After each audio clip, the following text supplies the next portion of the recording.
This, of course, came as a huge shock, and William and I have been doing everything we can to process and manage this privately for the sake of our young family. King Charles has just stunned the entire United Kingdom by issuing a historic declaration regarding the future of Princess Catherine. Following a suffocating incident at the Commonwealth Renewal Ceremony, where the king was trapped by two conflicting cue cards designed to humiliate the head of the royal house, an emergency decree titled the Declaration of Royal Continuity was officially signed. This decree appoints Catherine as the first ever crown administrator, granting her supreme coordination rights over all future royal operations. This unprecedented decision immediately ignited a ruthless shadow war between the palace's two most powerful offices. In a malicious midnight plot, an official from Queen Camilla's office covertly used a utility knife to slash the pivotal phrase from the draft decree, followed by a deadly scheduling trap designed to plunge Catherine into public humiliation. Little did the dark faction know the brilliant princess had quietly spun a counter-trap to catch the insider red-handed, backed by a top-secret sealed page from the king himself. What will Princess Catherine do to turn the tables and unmask the traitor right before the balcony of Buckingham Palace? Was Queen Camilla truly behind this underhanded strike to protect her own standing? Or will she be the one trembling before a new era? What dark truths will be exposed in this life-or-death confrontation?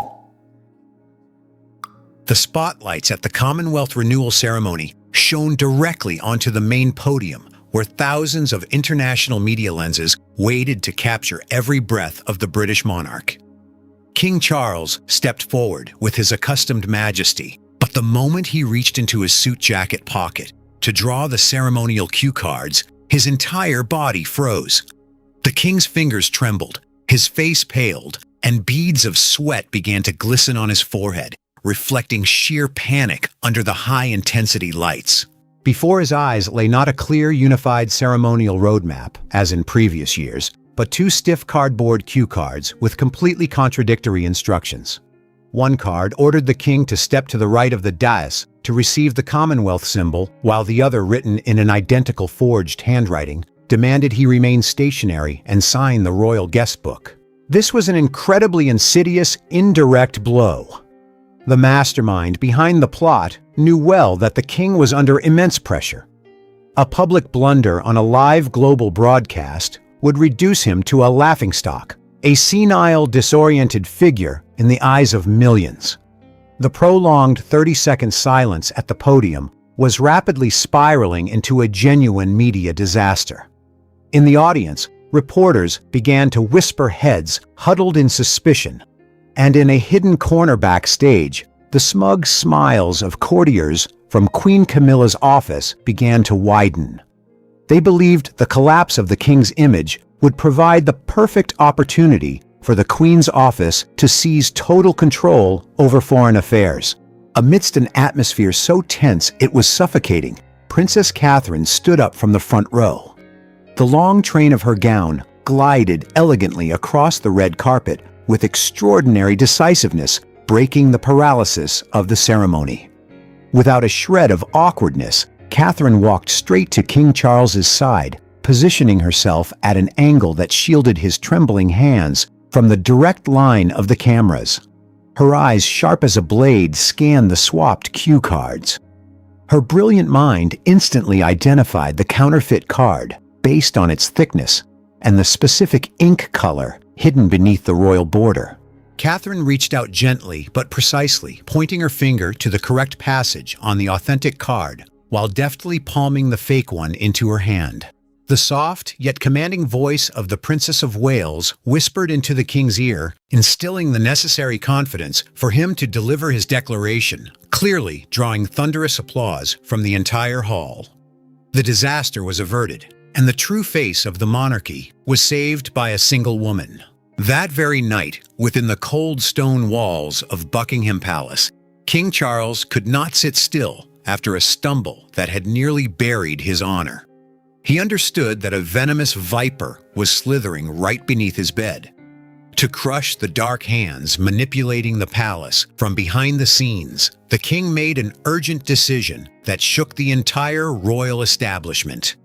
He put pen to paper on the Declaration of Royal Continuity, a special decree that made Catherine the first crown administrator in the history of the British royal family. This decree was no empty honorary title. It endowed Catherine with supreme prerogative, the right to directly coordinate and organize all high-level activities of the royal family, prioritize national charitable programs, manage public representation, and directly lay the foundation for the future reign of her husband, Prince William. This decision was the king's thunderous response, placing Catherine as the guardian of the throne and officially triggering a ruthless shadow war where the villains would be forced into the light to protect their selfish positions. The emergence of the Declaration of Royal Continuity immediately acted as a spark that torched the false peace within the royal family, beginning with fierce arguments inside the private quarters of the Prince and Princess of Wales. Prince William, though deeply admiring his wife's ingenuity during the morning ceremony, felt his face harden with utter dread when he saw the decree on the desk. He knew all too well the price of the crown administrator seat. It was not merely a responsibility, but a massive bullseye drawing every arrow of jealousy and malice from the palace's dark faction. William stood firmly blocking the doorway, refusing to allow the dirty calculations and power struggles of the older generation to infringe upon the peaceful childhood of their three children, George, Charlotte, and Louis. He had lost his mother to the ruthless pressures of this palace, and he would not let his wife become the next victim. Catherine approached her husband, her gaze steadfast, yet filled with profound understanding. From her pocket, she drew a personal memorandum she had drafted herself containing core amendments she had fought for with King Charles before accepting the responsibility. The amendment explicitly stated Catherine retained the absolute right to protect time spent with her family and children, and possessed the right to temporarily step back if the personal welfare of the three children was threatened. Seeing the written guarantees for the safety of George, Charlotte, and Louis William's anger finally subsided, he took a black ink pen signed the personal memorandum in support of his wife, officially binding the couple into a unified front against the storm. Yet precisely while the Orthodox faction was focused on discussing how to protect the children, the hostile faction at Queen Camilla's office decided to launch a filthy neutralizing strike. The news of Catherine holding supreme coordination power left the Queen's courtiers sleepless with jealousy. They understood that if Catherine controlled all charitable programs and public engagements, Queen Camilla's office would be pushed entirely into the shadows, rendered redundant within the palace. A despicable plot was hatched right inside Camilla's office, and the one stepped forward to execute it was none other than her most loyal chief of staff. He waited until the great clock of the Buckingham Palace Tower struck midnight, a time when the guards changed shifts and the deep corridors plunged into absolute silence. Utilizing a master key obtained through his high-ranking position, the official slipped into the highly confidential archives room, where the original draft of the decree sat on a desk, awaiting the official royal stamp the following morning. He carried no weapon. Instead, he drew a gleaming steel utility knife from his jacket, its blade reflecting the dim light of his small handheld flashlight. The trader's hands shook with fear, but greed and envy overrode all caution. He pressed the razor-sharp blade onto the surface of the decree, applied heavy pressure, and drew a decisive line slicing the phrase, "Supreme Coordination Rights," completely out of the text's core content. This cut was a filthy crime, a cowardly ploy to reduce the king's decree to a useless piece of paper, and strip Catherine of her claws before she could even act.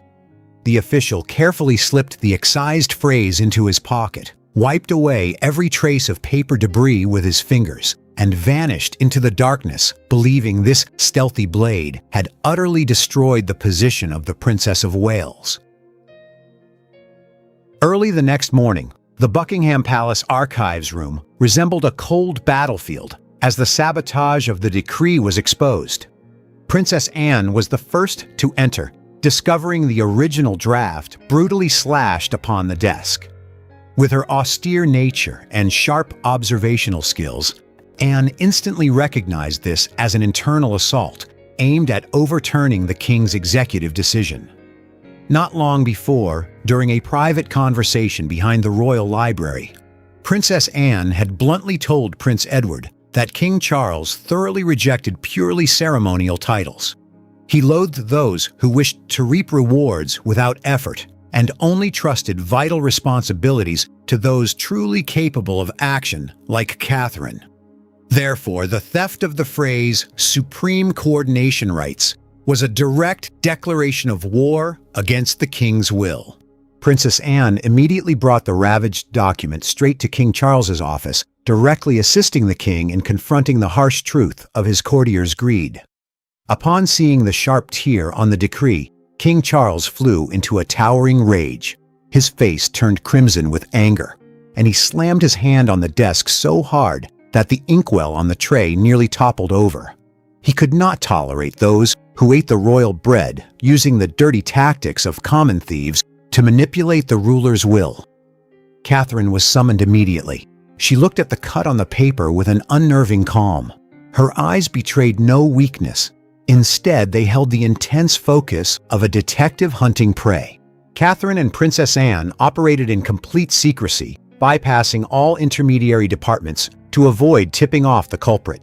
They traced the list of individuals possessing master key privileges, cross-referenced the entry and exit logs of the archives room, recorded by the internal security system, and rapidly narrowed their focus down to the official from Queen Camilla's office. The cut from the utility knife was the concrete physical evidence convicting him of this low-level crime, a man who had sold out his honor just to please his mistress.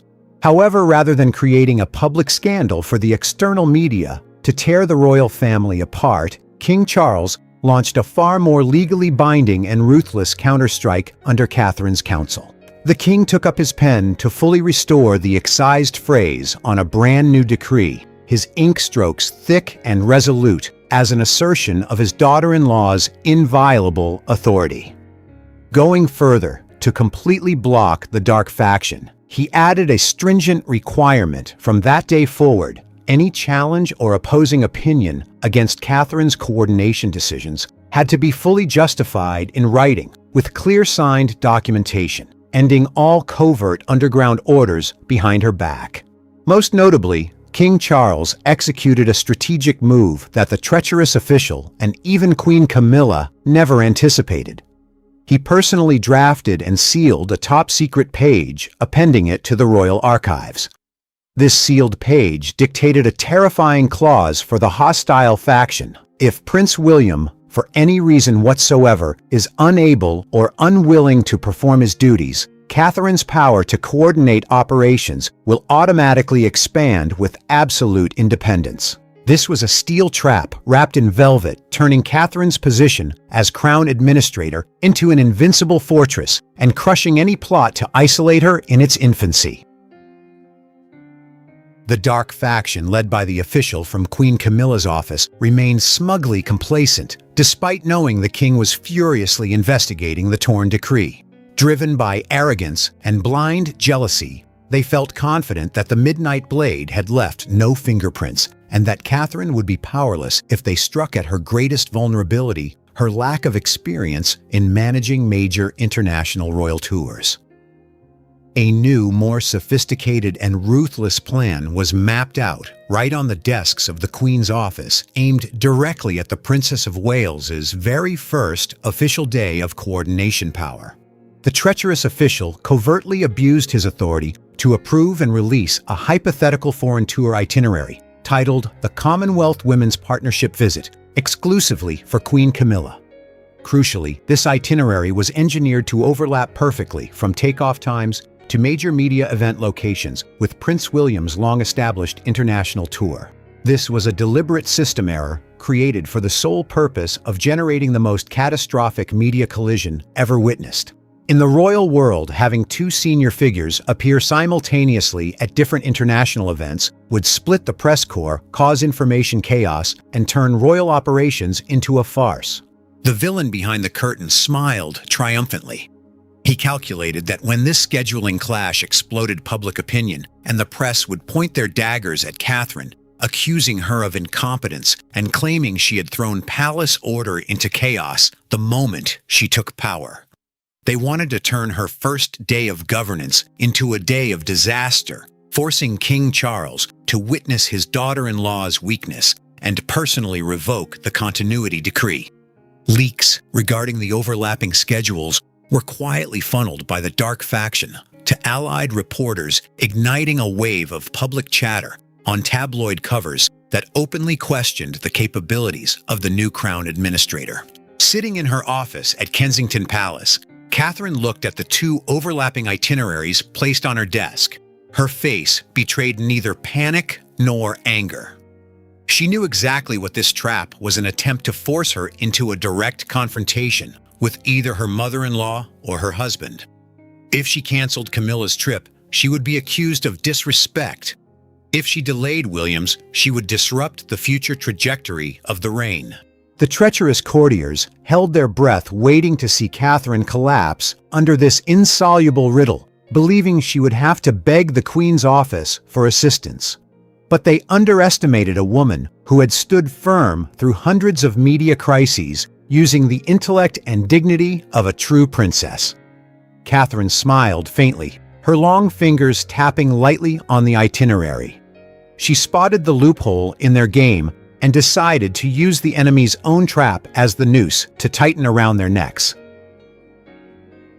The silence inside the Kensington Palace Coordination Office that morning carried a lethal weight.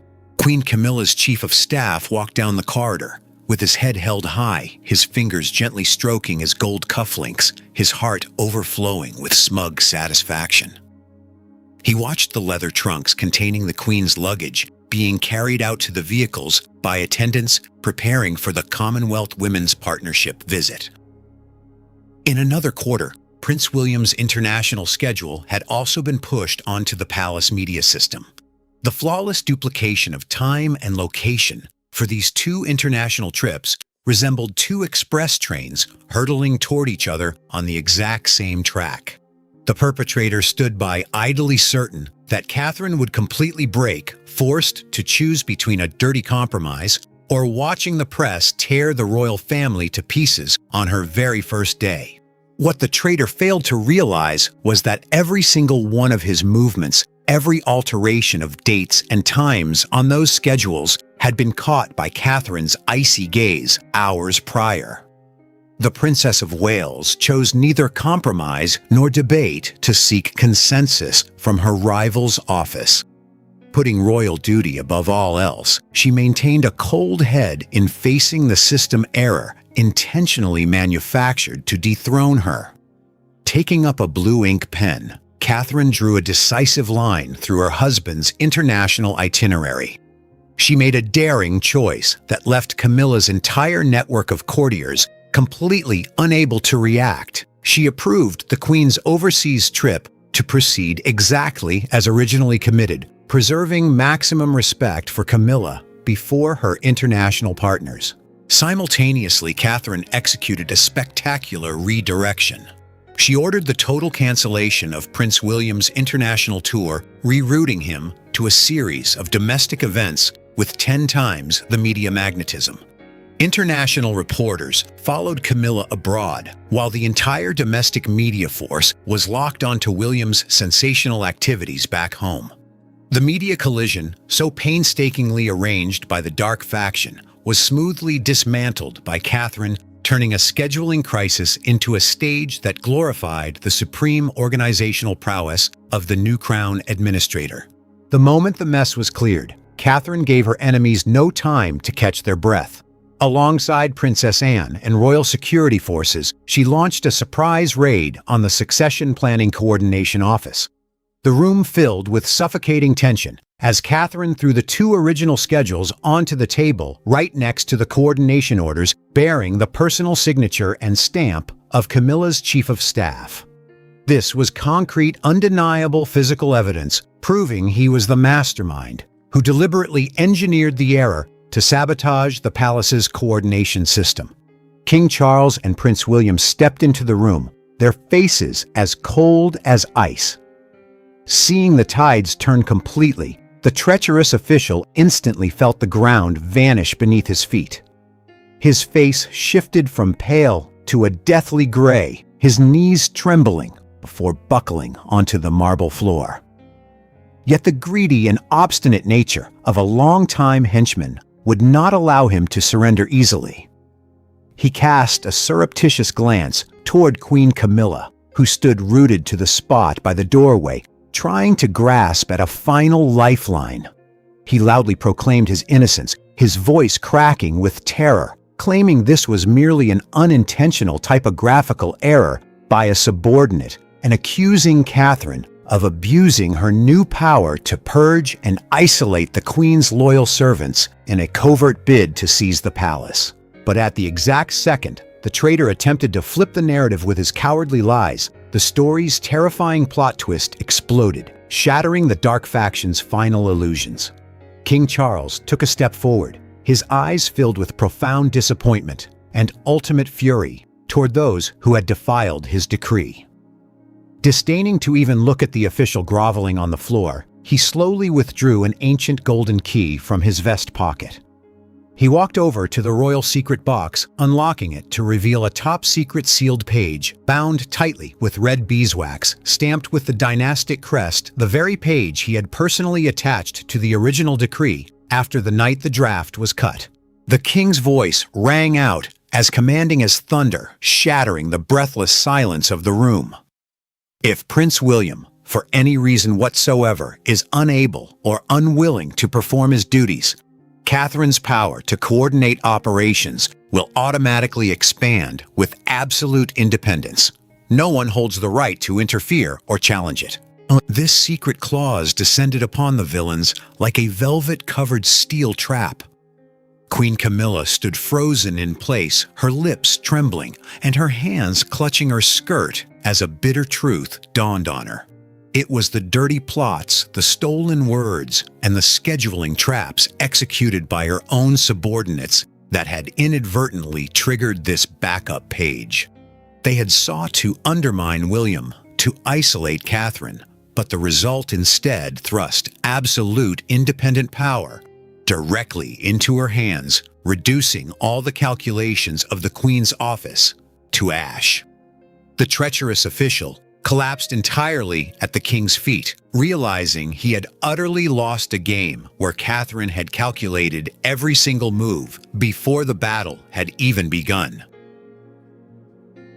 Ruthless and humiliating punishment immediately rained down upon the traitor without a single chance of mercy from the crown. The official from Queen Camilla's office was summarily stripped of his duties regarding succession planning by Catherine on the spot. His royal badge was unpinned from his chest, and all access keys to the palace's highly confidential areas were confiscated before the cold, horrified stares of every courtier present. Plunged into an abyss of disgrace, the treacherous official attempted one final desperate effort. He penned a handwritten appeal, his erratic script stained with tears, begging the king for one last favor, to delay his dismissal and allow him to serve quietly in a low-level office to preserve what little honor remained for his family name. But King Charles displayed the merciless decisiveness of a monarch who had just purged an insider threat. The king flatly rejected the appeal, refusing him even an audience to explain himself. The king tossed the handwritten appeal into the wastebasket and ordered royal security guards to escort the treacherous official out through the main gates of Buckingham Palace in broad daylight before the eyes of hundreds of palace staff. The man who had once arrogantly stood behind covert shadow orders now walked away with his head bowed low, his hands empty, and a lifelong stain that could never be washed clean. However, even though the direct culprit had been punished, public opinion outside the royal family continued to boil. The leaks regarding the internal feud between the two offices had already been funneled out by the dark faction, prior generating covert accusations on tabloid covers that Catherine was using underhanded tactics to monopolize power-forcing Queen Camilla into a corner of boycotts and isolation. To crush these malicious rumors before they transformed into a severe crisis of public faith, Catherine orchestrated a stunning display of solidarity right on the balcony of Buckingham Palace. The cheers of tens of thousands of citizens echoed across Victoria Square, royal flags flying vibrantly in the sunlight. The crowd held its breath, awaiting the appearance of the leaders of the dynasty after a succession of subterranean storms. The great doors of the Buckingham Palace balcony opened. King Charles stepped out first, followed by Prince William and Princess Catherine in magnificent attire, bearing the proud demeanor of true victors. And the moment that stunned the crowd most was the voluntary step forward of Queen Camilla. She was forced to stand in a position half a step behind Catherine, her face straining to maintain a forced smile for thousands of camera lenses, though her eyes could not conceal her absolute submission and resignation. The unified appearance of the four individuals on the legendary balcony dealt a fatal blow to all rumors of a boycott, proving to the world an unshakable orthodox front. As the balcony doors closed and the royal velvet curtain fell, a new order was ruthlessly and clearly established for each character following the life-or-death confrontation. The treacherous official and the dark courtier faction, dismissed in absolute disgrace, their careers utterly destroyed their appeals, thrown into the trash, permanently banned from the palace's succession and planning system, and their reputations eternally ruined. King Charles personally carried the Declaration of Royal Continuity alongside the top-secret sealed page to be stored deep within the underground royal archives, locked tight with a master padlock. The king turned to look at Catherine, his eyes filled with immense relief and gratitude. He publicly offered a sincere apology to his daughter-in-law for imposing such a crushing burden upon her shoulders, thrusting her into a vortex of filthy plots just to save the monarchy's honor. Queen Camilla, inside the closed confines of the East Office as her crown was removed, Queen Camilla completely collapsed. She wept bitterly before Catherine and Princess Anne sourly, admitting the true nature of her long-standing resistance.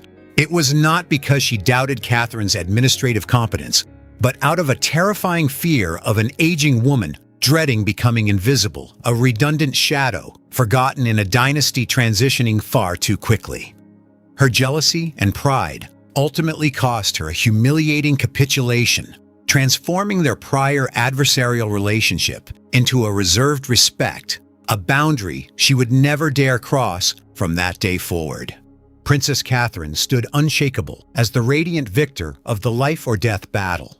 Looking directly at the three most powerful figures in the royal family, she resoundingly declared her #1 priority for the new era, building a unified, coordinated royal house where the personal welfare and peace of her children, George, Charlotte, and Louis, would be valued and protected equally alongside public duty to the nation. Catherine's ironclad declaration received deeply respectful nods from King Charles, Prince William, and Princess Anne. Even Queen Camilla silently placed her hand over her heart, offering an absolute pledge of support to the single woman who had used intellect and steadfast resolve to dismantle the betrayal, fully restoring justice to the British throne. Will the current reserved respect and pledge of peace between Catherine and Camilla truly maintain long-term tranquility within Buckingham Palace? Or is this merely a temporary lull before a new battle for power explodes when the Princess of Wales officially steps onto the future throne? Share your thoughts with us in the comments section. Remember to like, share, and subscribe for more.